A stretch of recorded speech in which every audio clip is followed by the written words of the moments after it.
So what's up sa inyo mga tropa Repa Pips? So ako nga pala ulit si Miguel. So this vlog is the second vlog. So magagawin natin is social experiment, stress versus depressed people. So gagawin namin is magtatakip kami ng muka ng emoji or something para di kami makilala, and then may lalagay kami dito catchphrase na katulad nito. Inspired siya nito ng post na to. Yung gagawin namin is, pupunta kami sa mall. We have 15 minutes for stress. We have 15 minutes for depression. For depressed. So, we will act as stress. So, lalagyan namin dito, stress kami, something ganyan. Then, sa another 15 minutes, depressed kami, ganyan-ganyan. You know what I mean. Tapos, sa depressed, we will go here, sa mall na to. And then, sa stress, we'll go here sa mall na to. Kasi we cannot stay sa isang lugar lang dahil baka makahalata yung mga tao na we're doing a social experiment video. So, what we're doing is 2 different settings, 2 different places. So, yun. Kasama ko si Vincent, yung kaibigan ko. Magkikita kami sa intersection ngayon. Tapos, we will do the social experiment thing na, yun. If may mga kaibigan kayong stressed or depressed, reach out for them. Tulungan nyo sila. Dahil hindi biro maging stress, hindi rin biro maging depressed, lalo na depression. Hindi biro makaranas ng depression. It can cause, it can cause suicide thoughts, ganyan. So, yes, if you have a friend or if you have family relatives, reach out for them. Tulungan natin sila. Tulungan nyo sila. So, if you're depressed, if you're stressed, and you're watching this, subscribe to this channel, and then maybe I can make you happy. Then siguro reach out for people, hingi ka ng tulong. Kita-kita tayo sa intersection with Vincent. Okay guys, so yun na mga tropa Repa Pips, dito na tayo ngayon sa intersection. Kikitain ko na si Vincent, which is Chigi Boy. So ito na pala siya. Yo! It's your boy Chigi Boy Niggy. So gagawin na namin, magpapaprint kami ng emoji faces. Then gagawin na namin yung sa illustration board, yung isusulat namin dito. So, tara, montage. Ang gusto ko lang naman ay akapin mo ko, kahit hindi na totoo. So yun guys, papaprint na namin yung huling kailangan dahil tapos na yung mga sulat sa illustration board. Papaprint lang kami, tas bibili lang kami ng pagkain. Tas kakain, then punta na tayo sa Robinsons and then sa SM. Tingnan natin kung anong reaction ng mga tao. Kung saan sila mas may pakil. So, tapusin na natin dito para hindi masyadong mahaba yung video. So, paalam na tayo, Chigi Boy! 3, 2, 1. So yun na guys, andito na kami ulit sa nandito na kami sa Robinsons. So dito namin i-start. So una natin papakita is yung stress muna. So si Chigi Boy, siya yung magi-start ng, siya muna yung magsusuot ng mga something. Kompleto na, nandito na sa lahat sa bag. Tingnan natin kung may kakagat o kung may papansin hindi sa akin na stress yun or wala. So titingnan natin dito kung ano ba yung mas lamang, saan ba may mas paki yung mga tao, sa mga depressed ba or sa mga stress na tao. So yon guys, kita-kita tayo, start na namin. Peace. 3, 2, 1. Yo, what's up? So hindi kami pinayagan sa loob ng mall or kahit outside the mall daw bawal. So meron kaming naisip na way. Dito kami sa side ng Robinson.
You'll get through.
lang yan, kuya.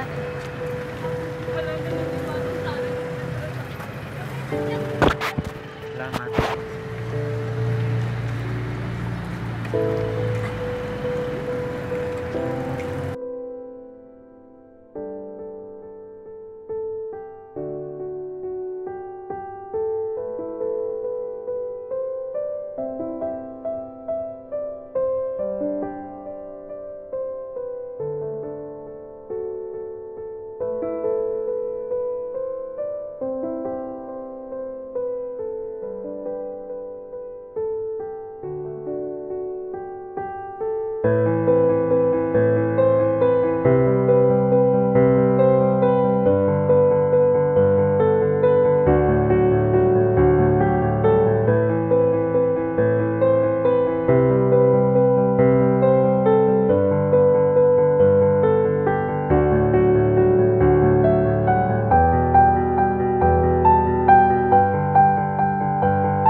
Sa inyo, mga tropa Repa Pip. It's your boy, Negi. Yun no, tapos na. Tapos na mga tropa Repa Pips. So, Chiki Boy, mag-upload na siya soon yung interview, hintayin nyo. Hintayin nyo yung interview. Pupunta sa akin. Ako yung magpo-post at siya yung mag-ano nung stress tsaka depression. Yun. So, yun no guys. Maraming salamat. Thank you sa lahat ng mga sa mga yumakap kung napapanood nyo to. So yun no, salamat sa inyo sa mga yumakap, sa mga nagpicture kay Vincent para ilagay sa monumento. Maraming salamat. Peace out.